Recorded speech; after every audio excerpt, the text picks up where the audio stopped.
I never thought I would follow Prince. That's something I've always wanted to do. Well, didn't know I've always wanted to do.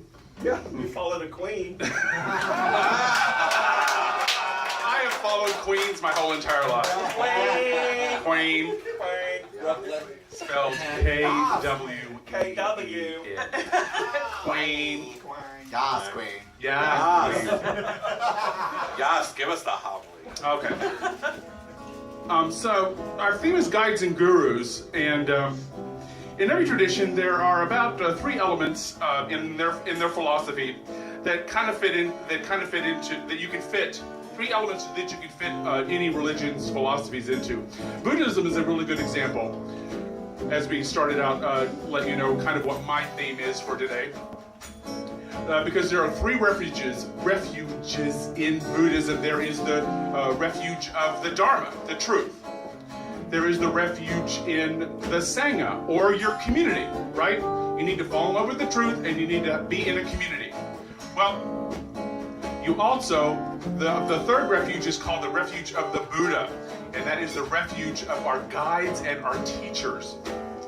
And the guide and the teacher is supposed to be embody both of those other things, to be a member of the community and to embody the truth. I haven't met a whole lot of people that do all 3 of those things, but I'd like to tell you about 3 gurus and guides from my life that have been very influential to me. My first guru and guide, and you might be similar, was my mother. Brilliant woman, Glen Ganaway, born in 1938. She is still with us. Yay!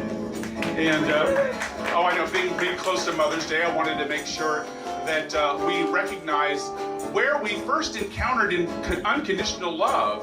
I hope that you had a moment with your mother when she was really just happy to be with you, really letting you know that you didn't have to earn her love, that she loved you for you, that she looked right into your soul, and you were loved. You knew what not having to do anything, not even to earn love was about. I think a lot of us chase that idea again and again in relationships. We don't have to prove ourselves. So I remember when my mother used to, or when me and my brothers and sisters would have a meltdown. If you're 4 years old, you have a meltdown on a regular basis. And my mother had 4 kids in 8 years. So she dealt with a lot of meltdowns through the 60s. I guess maybe a lot of us did. But she would say, I know, it's hard to be 4. I know, it's hard to be 6. I understand. You still weren't going to get Lucky Charms for dinner. But she would let you have your meltdown. She would let you have your breakdown and your complete and utter losing control of yourself and all your things and blubber and snot. And it was like, I know, it's okay. It is hard. I know it's hard. But the reality is not going to change just because it's hard. And that's unconditional love. It's like, I'm not going anywhere, right? It's hard for you. I see that. I'm not going anywhere. Second guy that influenced me a great deal is William S. Burroughs. Anybody heard of William S. Burroughs? We love Burroughs. Good. We've got some readers in the audience. I know it's a very, very famous obscenity court case, but he was really influential to me. I found him in high school, and I read everything that was like a bit possible to read from him. I've read every one of his words at least, if not once, like 2 or 3, some of them 2, 3, 4, and countless times. William S. Burroughs showed me that there wasn't just one way to be. There was unimaginable ways of being. There are ways of beings that I can't even fathom, that I can't even think about, that I've never seen. Alien, I mean, he just like science fiction kind of alien boys and fish boys and, people that disappear and reappear and the personalities and super galactic detective stories. It's really amazing. He says,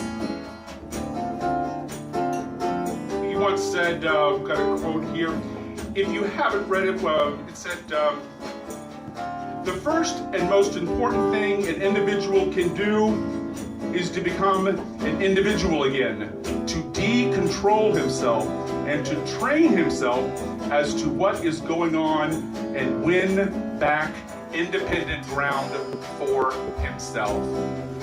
So the idea is how important it is to be ourselves. And it was a very influential guide to me. He pointed out the infinite possibilities it was for me to become.